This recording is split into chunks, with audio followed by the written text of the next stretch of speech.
Assalamualaikum warahmatullahi wabarakatuh. Perkenalkan, nama saya Neng Asri Arif Putriyani SE serta latar CPNS angkatan 58 Provinsi Kalimantan Utara dengan nomor presensi 28. Pada kali ini saya akan membacakan bela negara. Sedikit mengenai diri saya adalah analis pajak dan retribusi daerah di Badan Pendapatan Provinsi Daerah Kalimantan Utara. Apa itu bela negara? Bela negara adalah suatu sikap dan tindakan yang dilakukan seseorang melalui tekad yang dijiwai dengan kecintaannya terhadap tanah air serta perilaku yang berlandaskan pada Pancasila dan Undang-Undang Dasar 1945. Memiliki jiwa bela negara merupakan hal yang penting dan wajib ditanamkan dimiliki setiap warga negara agar bisa mempertahankan keberlangsungan sebuah hidup, bangsa, dan negara, dapat melestarikan budaya, serta menjaga identitas dan integritas negara. Tujuan bela negara: 1. Mempertahankan kelangsungan hidup bangsa dan negara. 2. Melestarikan budaya. 3. Menjalankan nilai-nilai Pancasila dan Undang-Undang Dasar 1945. 4. Berbuat yang terbaik bagi bangsa dan negara. 5. Menjaga identitas dan integritas bangsa dan negara.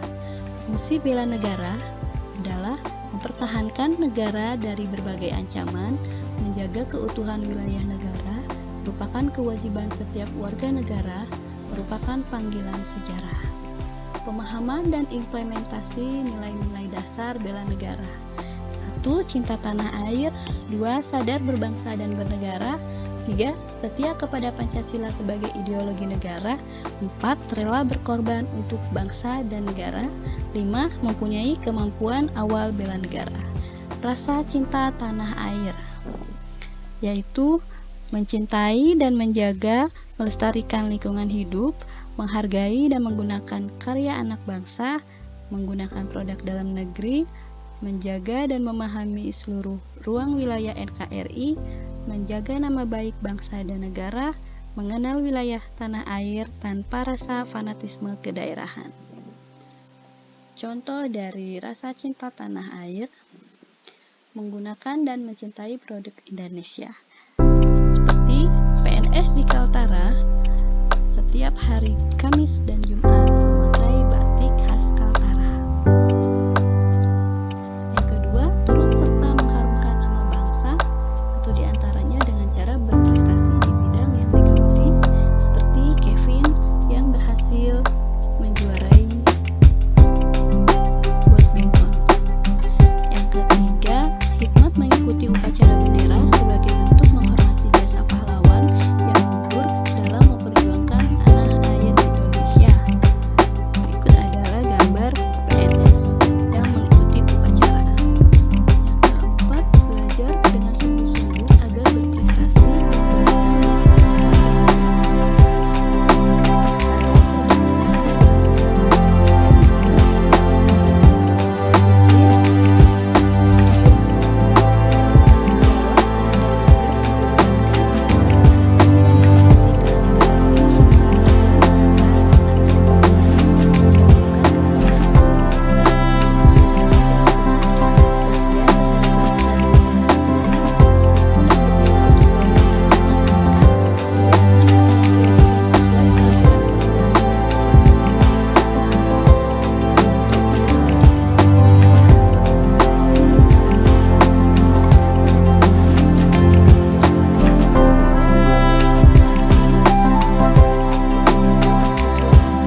rela berkorban untuk bangsa dan negara.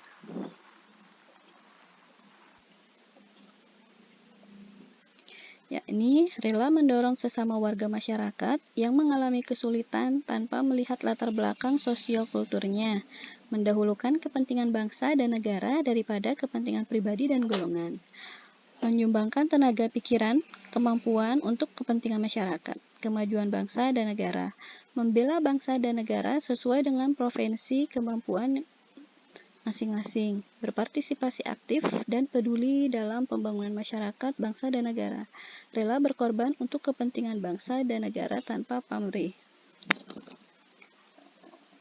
Salah satu contoh rela berkorban untuk bangsa dan negara. Saat ada bencana tsunami di Aceh, seluruh masyarakat Indonesia saling membahu memberikan bantuan. Kemudian memberikan masukan saat berdiskusi di kelas.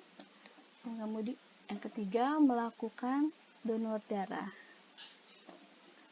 Yang kelima, mempunyai kemampuan awal bela negara, yaitu memiliki kemampuan integritas dan kepercayaan diri yang tinggi dalam membela bangsa dan negara, mempunyai kemampuan memahami dan mengidentifikasi bentuk-bentuk ancaman di lingkungan masing-masing, senantiasa menjaga kesehatan sehingga memiliki kesehatan fisik dan mental yang baik, memiliki kecerdasan emosional dan spiritual, serta intelijensi yang tinggi, memiliki pengetahuan tentang kearifan lokal dalam menyikapi setiap ancaman, memiliki kemampuan dalam memberdayakan kekayaan sumber daya alam dan keragaman hayati.